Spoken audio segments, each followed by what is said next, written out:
Evan Nappen, And I'm Teddy Nappen. and welcome to Gun Lawyer. So, as many of you know, we do what is called Oppo research, opposition research, and we not only review continuously, just probably a dozen every day of various aggregate news sites and services related to firearms, both pro Second Amendment rights and, of course, those that are oppressors of our Second Amendment rights. And one of the key oppressors is Bloom Turd's organization, Everytown, and their mouthpiece, The Trace. However, The Trace, and I have to say, often to their credit, does have stories that, although are completely slanted to supporting gun rights oppression, often reveal very important things that are not revealed on the pro gun rights sites. And it is very interesting. And that is what I want to talk about today, because The Trace had a very important story. And of course, it shows the dichotomy on the left, and it demonstrates, of course, left hypocrisy and gun rights oppressor hypocrisy. But nonetheless, this is an article from The Trace by Will Van Zant, and the title is Buying a Gun is About to Become More Complicated for Non-Binary People. Now, we've discussed this very sensitive and complicated issue of what the oppressors like to call gun violence. So how about trans gun violence? You want to add that to it? No, wait a minute. Yeah, right, because it has nothing to do with either of those two prefaces. It has to do with criminal violence, doesn't it? But once they've stepped into this slippery slope and we start putting things into identifiable groups and using propaganda terms like gun violence, well, this is what happens. And so, of course, now the left is getting their ox gored, which essentially is their entire trans agenda. And whether you are in favor of that agenda or against that agenda, it doesn't matter in terms of this discussion, because what we see is what is seriously the bigger picture, and that is our Second Amendment rights. And although the case can be made that there's greater mental illness amongst trans, as I've talked about from the official studies through these government agencies that look at it, that there is that factor, it still doesn't mean that as a group, anybody should end up prohibited. And of course, my personal Second Amendment belief is that nobody should be prohibited. A matter of fact, if you want to get right down to it, I don't think we should have any gun laws. That's right. None, other than for unlawful use. That's right. Put it back the way it was meant to be under the Second Amendment. That's it. Use a gun to commit a crime, to do something wrong, what we call a malum in se offense, something evil within itself, then that is the crime. Anything else is a malum prohibitum. Now, I get it, because we don't live in that utopia of being able to go back to actual pure freedom, God forbid. So we're in this situation where there is an attempt to, in our society that loves to sue all the time, we need to protect gun dealers. So oddly and interestingly, the check, the National Instant Check, and essentially even the gun form itself, and of course PLACA, these are all designed to protect gun dealers.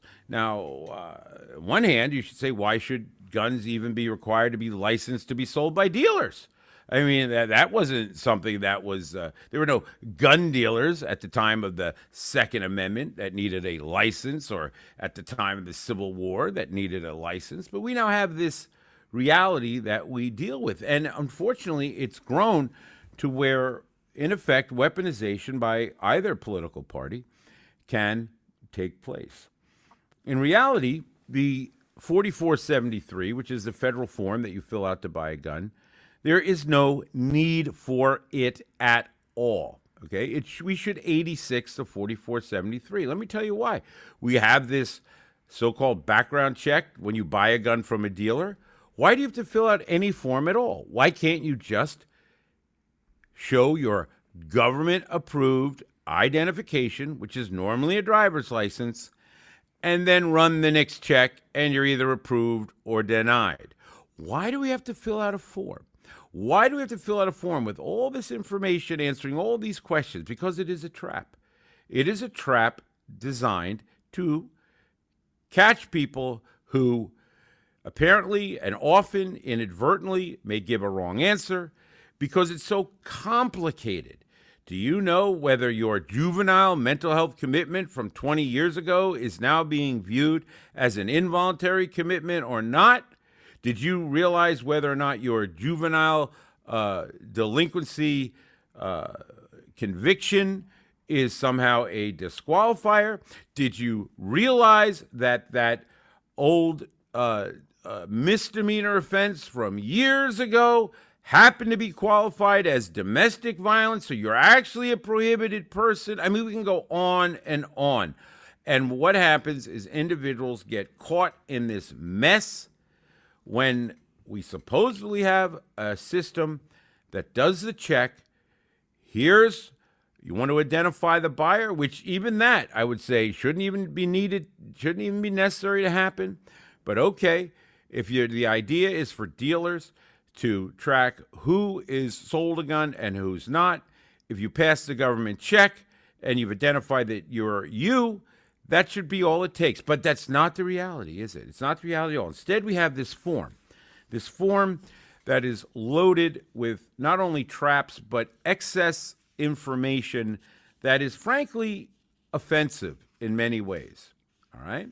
So let's take a look at, particularly at the moment, the issue regarding how will non-binary people now have, as the trace calls, a complication, which is actually going to end up being a denial of non-binary people in many instances getting a firearm. How will that happen? Well, let me explain.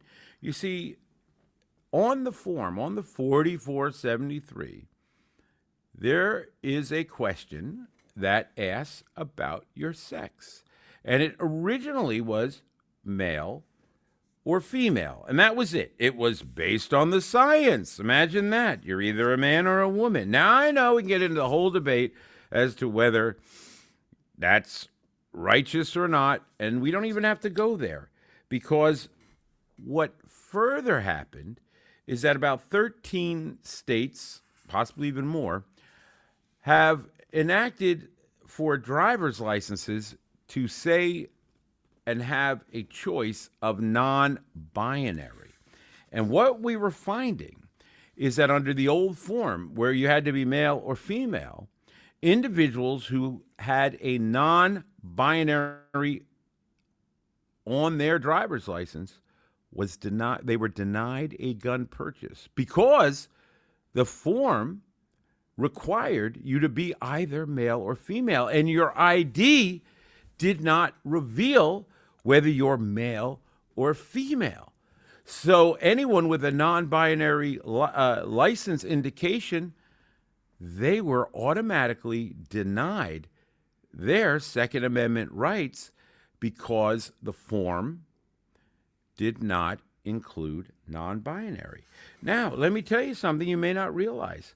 The addition of non-binary to the 4473 did not actually necessarily happen because the gun rights oppressors said, hey, wait a minute, we have to make sure that non-binaries can still buy a gun. No. It was actually the National Shooting Sports Foundation, Larry Keane specifically, according to this article, in 2018 and 19, that requested, that actually asked for, and it says here that Keene coordinated with ATF under the National Shooting Sports Foundation annual Vegas trade show, which we call, of course, the SHOT Show, made inquiries, and they wanted to address it. And guess what? It was added to the form. It was added to the form so that now non-binary could, in fact, purchase firearms. Well, as you may recall, President Trump issued an executive order that throughout the federal government, references to anything about non-binary would be eliminated from the military to government, employment, across the board. You're either male or female, and the gun form is now going to not be any exception to that, because ATF, according to this article, according to their inside folks at ATF, they have the gun rights suppressor moles in ATF, right?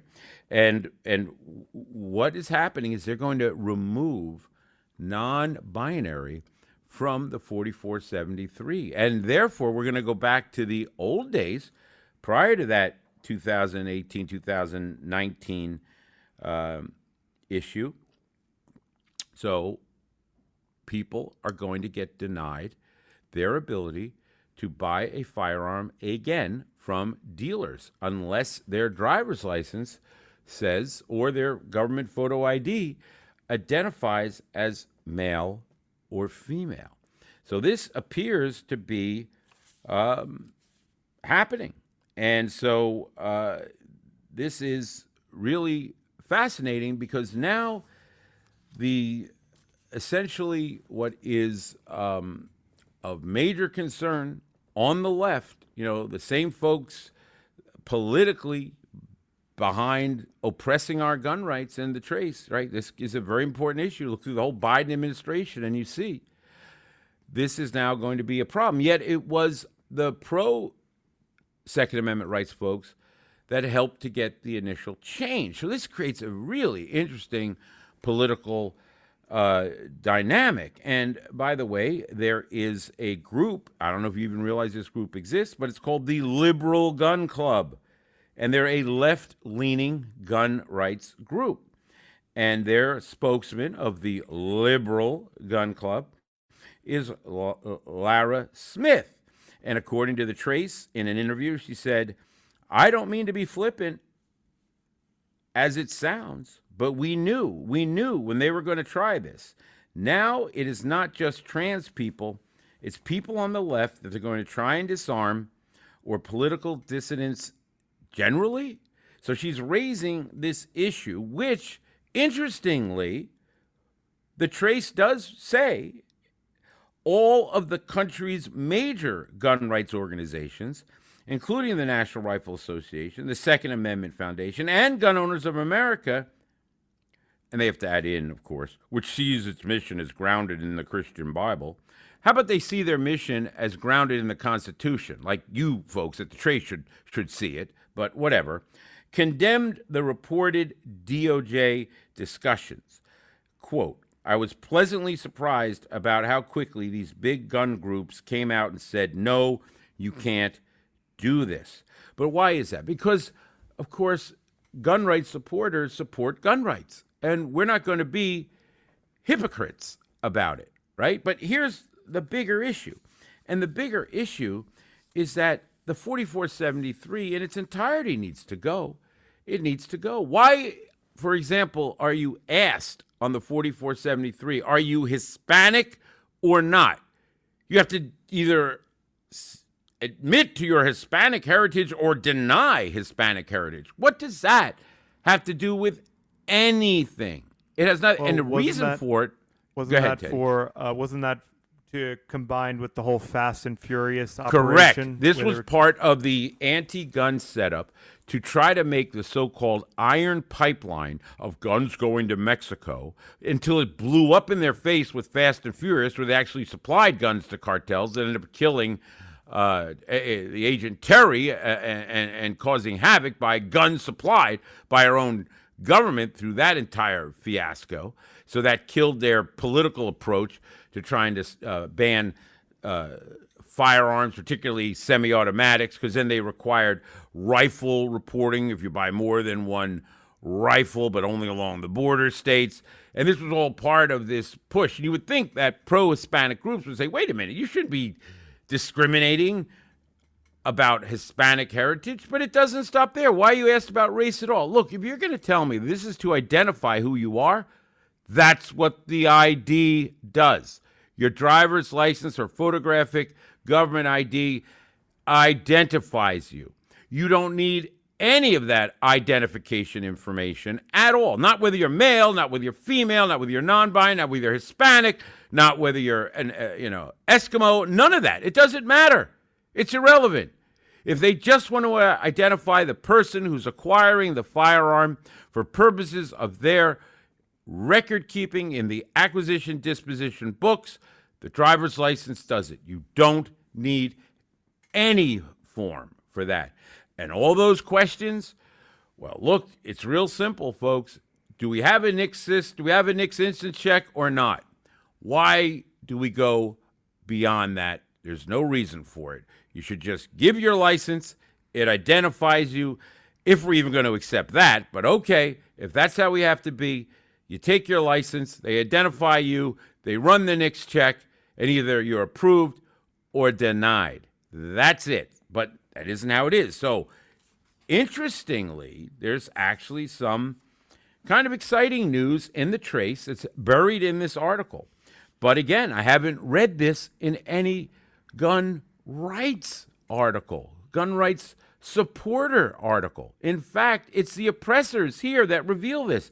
But it's actually pretty exciting because what it says is that the House Subcommittee on Federal Law Enforcement says the subcommittee that the agency, by the way, through this committee, and this is in the article, is investigating necessary changes to the background check form, and they're looking to get a load of this, folks, amend the form so that applicants don't unwittingly misrepresent their criminal histories, and then, in addition, remove the non-binary option. So whether that non-binary option, gets removed, that becomes a form of gun rights suppression, doesn't it, on anybody who's non-binary and then has a license that says it and then is going to be banned. Yet on the other side of that coin there, or the other side of their action apparently,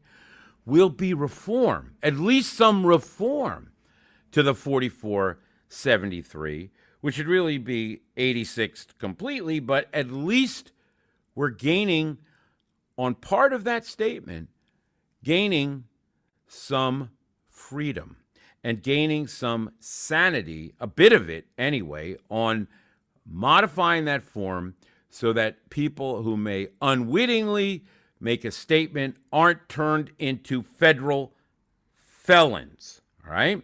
And New Jersey, yeah. I will say, just as a question, going back to prior to the NICS, let's say go back in time and you go in to buy a gun. What were you signing and filling out prior to the NICS form? What was the process? Just kind of looking at that line. Well, prior there was nothing. You could buy guns through the mail prior to 68. And all you do, they'd say, do you certify that you're over, whatever the age was, 21 or 18, depending on whatever that company, certifying that you're of age and certifying that you weren't, it wasn't unlawful for you to have a gun. And you simply sign that piece of paper or let them know about it, and you bought your gun and it was shipped directly to your door, just like you order anything today on Amazon, just like that. And imagine, we regulate firearms that are a constitutional right to this extreme, when you can buy all kinds of things that arguably are just as dangerous in the wrong hands, maybe even more dangerous in the wrong hands, and there's no issue with that. So how come, when it comes to guns, something that's a protected right, we have this? But prior to that, there was no form there was no requirement for that, and guns could be sent through the mail. But after the Kennedys and Martin Luther King, and in '68, when, of course, the Democrats had control of the government, they pushed the '68 Gun Control Act that ended mail order and created what is, to this day, the federal firearms license as we now know it, and the form, the 4473. This is all, it's been modified over the years, but this is where you saw that history of it take place. So amending that form to fix injustice in it would be a very good thing if we can't get rid of it totally. But the trace further says, the quote, okay, because this is in response to questions. This is the trace, I guess, doing their work, and I will give them credit for this because I haven't seen it in any of our aggregate pro-Second Amendment rights. It says the ATF is in the process of updating and simplifying the firearms transaction form, that's that 4473, to make it more concise and user-friendly for both purchasers and federally regulated gun dealers. Additionally, reviews and appropriate changes are being made to ensure consistency with the president's executive order defending women from gender ideology extremism and restoring biological truth to the federal government. So whether or not you agree with the second part, and like I said, fundamentally, I don't. Fundamentally, of course, all the major gun groups don't agree with that second part, yet you can understand, I'm sure, President Trump's position on it. But the first part of it is actually very exciting because it needs to be amended. It needs to be made more user-friendly. It needs to have that entire revision done at a minimum. So the first part of it is welcome news to those who support our Second Amendment rights. And I would also want to just point out a couple quick things that are very, very exciting. Number one, the Department of Justice has filed an amicus brief supporting the NRA and the Association of New Jersey Rifle and Pistol Clubs, by the way, challenge to New Jersey's ban on assault firearms and large capacity magazines. That's right. The Association of New Jersey Rifle and Pistol Clubs, which is a state affiliate of the NRA, that legal challenge brought by the Association of New Jersey Rifle and Pistol Clubs in conjunction with the NRA and with other pro-gun forces in New Jersey, by the way, the Department of Justice of President Trump is taking our side. Our side. For once, the government is on the side of the Constitution, of the Second Amendment. That is great, refreshing news and very exciting. So I am thrilled about that. This is one of the major reasons you need to belong to the Association of New Jersey Rifle and Pistol Clubs. They are the premier gun rights defender in New Jersey. Every one of my listeners should be a member. Not only does that help us in fighting the shenanigans in Trenton, with a full-time paid lobbyist on the alert for all of their Second Amendment oppression that they try to jam into us in Bohica after Bohica. We are fighting those very vigorously, but they're also in the courts. They're in the courts with that very assault firearm large capacity magazine challenge, challenging the carry killer bill and these other violations of our rights that New Jersey has enacted. So you want to make sure that you're a member of our great association, the Association of New Jersey Rifle and Pistol Clubs. Go to anjrpc.org and join today. anjrpc.org. And let me tell you some exciting news about our friends at WeShoot. So WeShoot is an indoor range in Lakewood, New Jersey, conveniently located off the Parkway. It's where Teddy and I both shoot and get our training. We love WeShoot. WeShoot has some exciting news. WeShoot is now Bull Armory's, BUL Armory's first and only New Jersey dealer. It's very exciting. I don't know if you've ever seen Bull Armory products. They are premier. They are fantastic. If you've ever, if you are into the 2011 format, you know, similar like the Staccato. Now, of course, they're not calling it 2011, but most of you know this as a 2011, where you have the higher capacity 9mm, but utilizing a 1911 setup on the slide.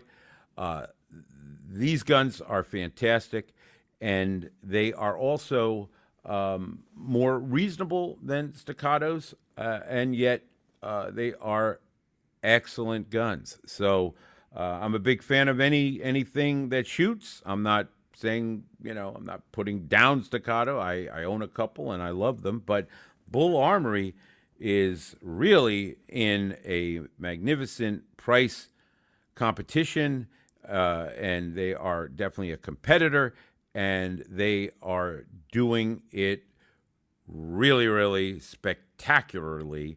And if you've never shot a Bull Armory firearm, you need to. They also have a line of really cool knives, and of course, I'm into knives.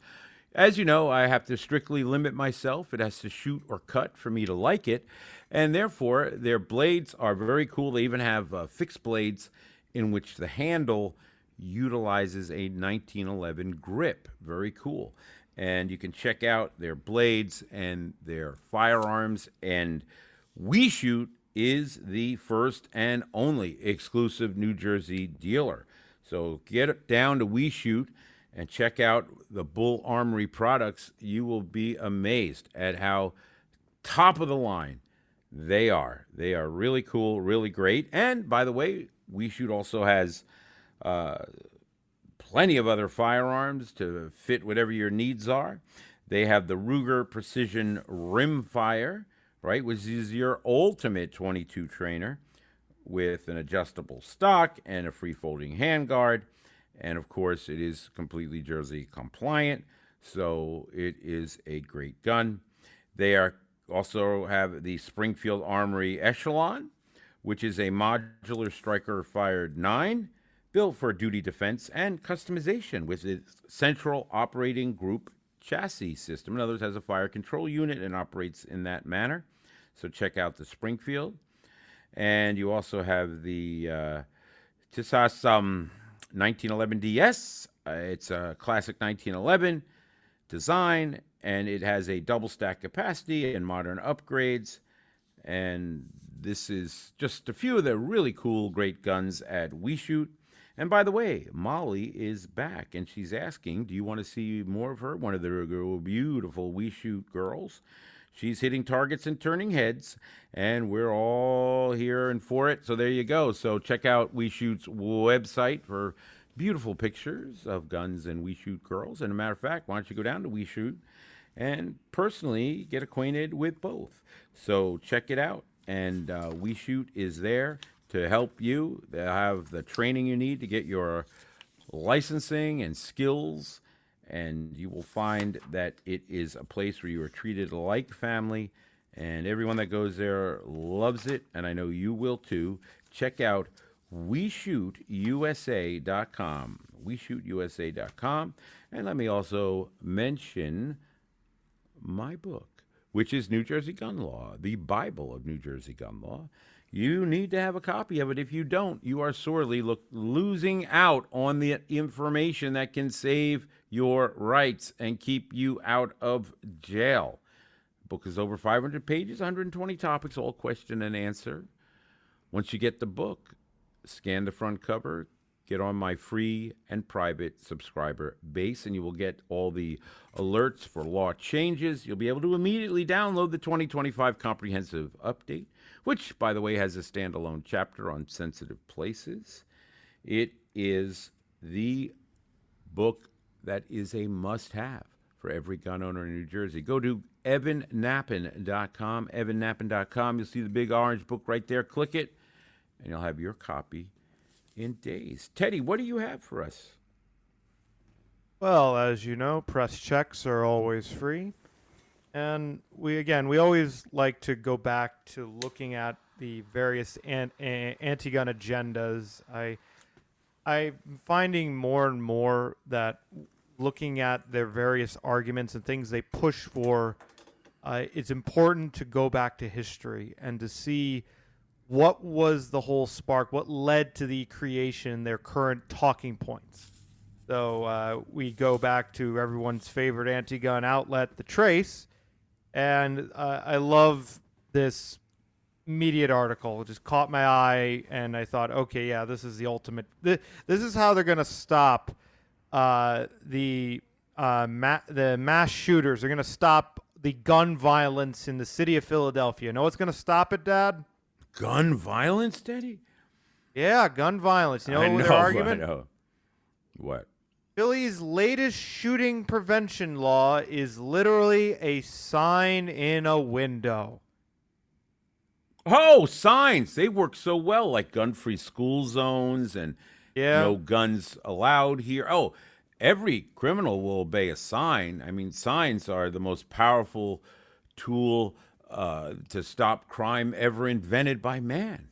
Correct. And this sign is required in every single gun shop in Philadelphia to discourage straw purchase sales of firearms. Oh, straw! Is that like from the Wizard of Oz? You know, if the straw scarecrow, who's a straw man, I mean, he's a straw man. If a scarecrow wants to buy a gun, then straw man purchases get prohibited, right? Isn't that how that works? Well, the problem is the scarecrow went down the bad area of Philadelphia. When they found him, he went, "Oh, my head's over there and my body's over here." Anyways, right.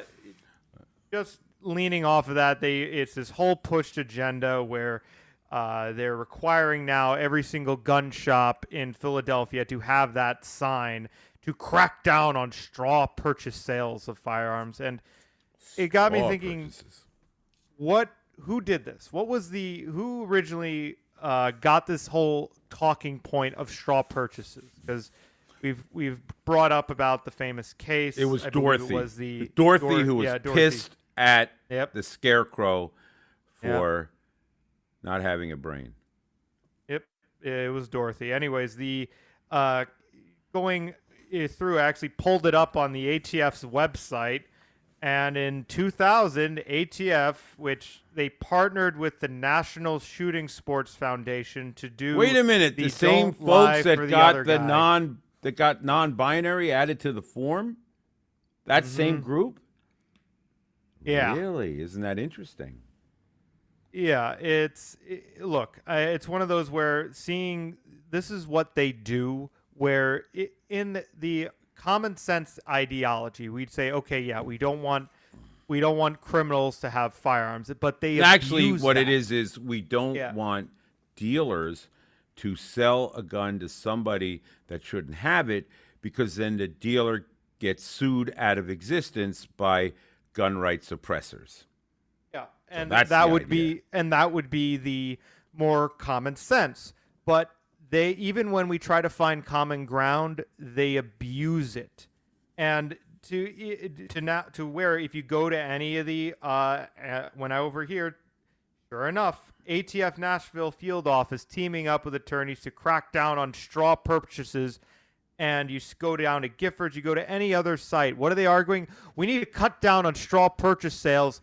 We need universal background checks. Oh, so now it's universal background checks, which means universal gun registration. And we all know where registration leads to confiscation and eventually extermination, as every major Holocaust had that pattern occur. Correct. So this is something the National Shooting Sports Foundation should not be partnered up with the ATF, which, by the way, that is a very bad look to have on your website. We are happily partnered with the ATF. We want to work with ATF. We want to work with law enforcement. We're gonna and you know what? when at one point ATF did work with dealers, and they were not anywhere near the aggressive oppressors that they became in the Biden administration. And they were never wonderful. I mean, they were never great. But that last 4 years of the senile sock puppet was weaponization like we've never seen before of the ATF. And that's the problem. Because if they get weaponized, there you go. I mean, zero tolerance, knocking out dealers. Their mission was to eliminate every gun dealer in the United States. And then how are you going to buy a gun without a gun dealer? And since it requires the person to be a licensed dealer, and they knock out licensed dealers, and this is that slippery slope. Well, now you just highlighted Biden, which sure enough, right under that, don't lie for the other guy, they highlight in 2022 the Bipartisan Safer Communities Act, which enhanced so it was the then imprisonment. used to pass gun control laws, too. Yeah. Isn't that interesting? Mm-hmm. So, and this is what it comes down to. Like, and I'm quite disgusted. Like, they should go. They're literally going on their. If you go on to the on their website for the National Shooting Sports Foundation, Real Solutions, the ATF and the firearm industry collab to keep firearm retail stores secure and prosecute individuals who burglarize firearm realtors and inform the public that it's illegal to purchase a firearm for someone who cannot pass a background check. And then go to the ATF's website, and they get praise from the president, the CEO, Joe Bartolozzi, if I'm saying that right. Retailers want nothing more than to keep guns out of the hands of criminals, and the Don't Lie initiative has proven that. We look forward to 25 more years of their partnership. Are you kidding me? Oh, God. So here's the thing, though. I'm going to let you know on a dirty little secret, Teddy. It is something we've seen throughout the fight for our Second Amendment rights, that industry has backed gun control. Let me just give you a short little history of that. So the 1934 Machine Gun Act, the NFA, that we're fighting now with the big, beautiful lawsuit, okay, that bill, you go back to the original hearings and you saw Colt Auto Ordinance in favor of it passing.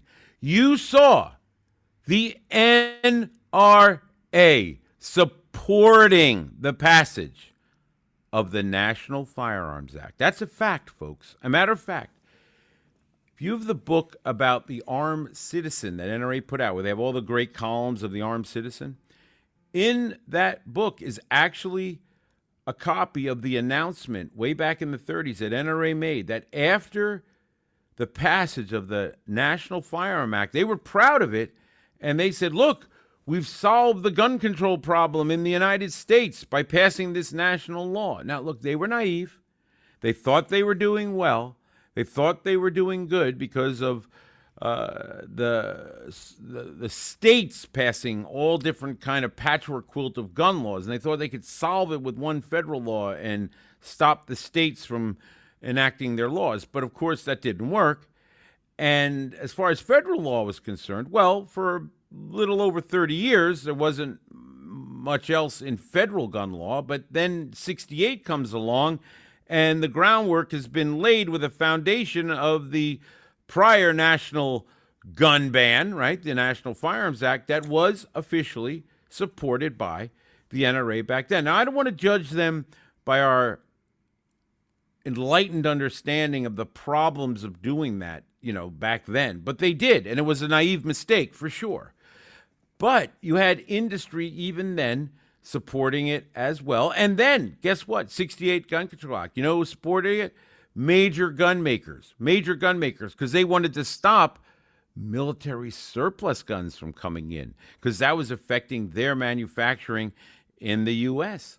And they didn't have a problem with imported handguns having to meet all kinds of other criteria, because that stopped their domestic sales, right? So you saw the 68 backed by industry. Hell, you saw the Rose Garden ceremony with Clinton, with Smith and Wesson there, okay, supporting it, right? That's what because they thought they had the internal lock deal secured for their handgun, and this would become basis for Smith and Wesson and others to make their money. So they said, hey, let's support this, and they're supporting, again, an agenda that is gun rights oppression. So this is something that unfortunately occurs, and even our so-called pro-gun rights organizations seem to at times be short-sighted or so focused on their business interests and their folks that are members that have this business interest that they don't see how it will be abused and used and taken advantage of by the gun rights oppressors. So I really appreciate you pointing out us having to deal with the straw man, which is now, another term of art, if you will, the same way they call it gun violence instead of criminal violence. And they have something else now to hang their hat on to sell their gun rights suppression agenda. And unfortunately, we helped to create that one. So it's a shame, but you can understand why they had good intentions, right? But as the old saying goes about good intentions, right? It's that road to hell. That's what it's paved with. So let me tell you about this week's GoFu. This week's GoFu, the gun owner F-up. And why do we talk about GoFus? Because it is expensive lessons that gun owners learn, and it costs them their gun rights, their freedom, lots of money. And if you can learn from that, then you can be protected, and you can learn from these errors and mistakes. And that's why we talk about GoFus. And this week's GoFu is actually from a letter that I received from Joel that highlights what is potentially a big GoFu. So luckily, I don't think Joel has actually officially become a GoFu, but he highlights something that does help to create GoFus. Let me read you his letter. Evan, I recently serendipitously heard that the enforceability of New Jersey gun laws changed due to recent court rulings. I didn't hear this from the state of NJ directly, even though they have my contact info as part of my carry registration process. Now, you know what? That's a good point. They know who has the carry licenses.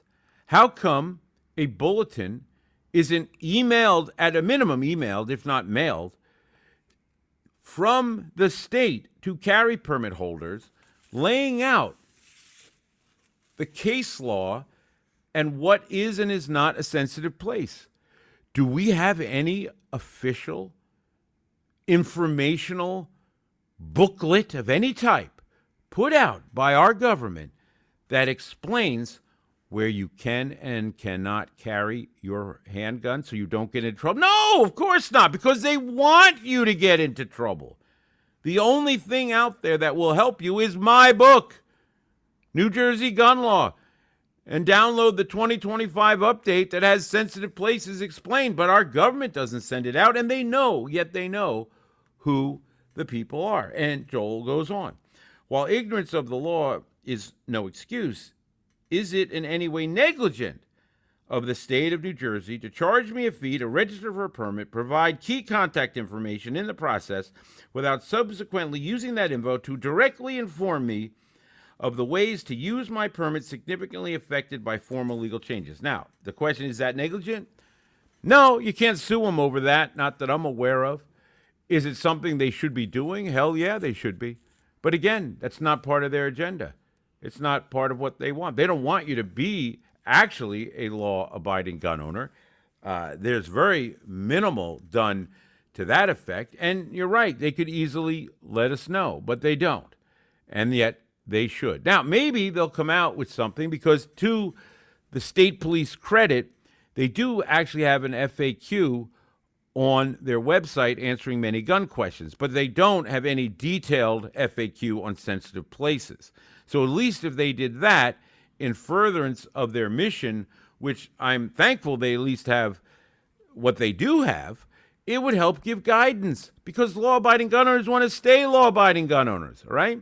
So put it out there. But as far as saying, because you go into a sensitive place or didn't know case law changes and you're suddenly in a problem, can you then say, oh, well, New Jersey didn't tell me about it, so I'm not guilty of it? No, that defense isn't going to work, unfortunately. Now, if New Jersey does put out official proclamation about what is and isn't a sensitive place, then you can rely on that.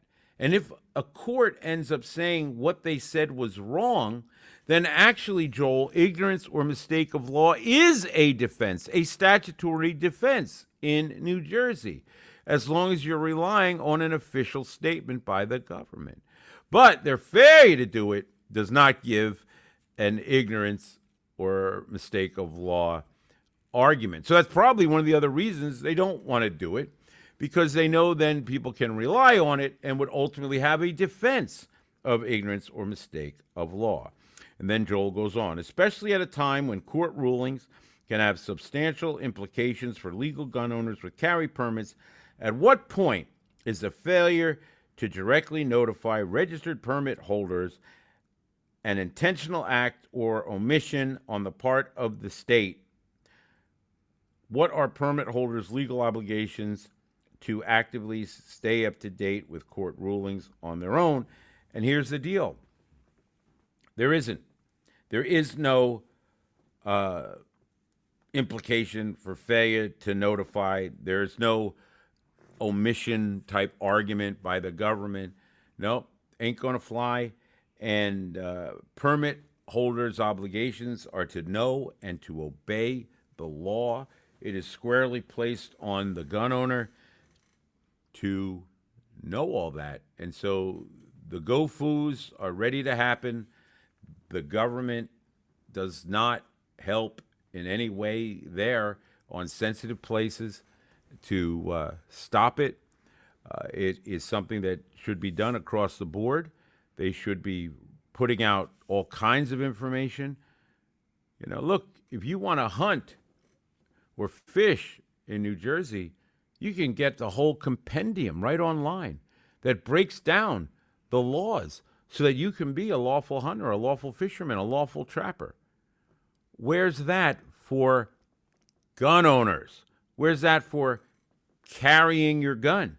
Where's the gun owner compendium put out by the state of New Jersey for the Second Amendment exercise?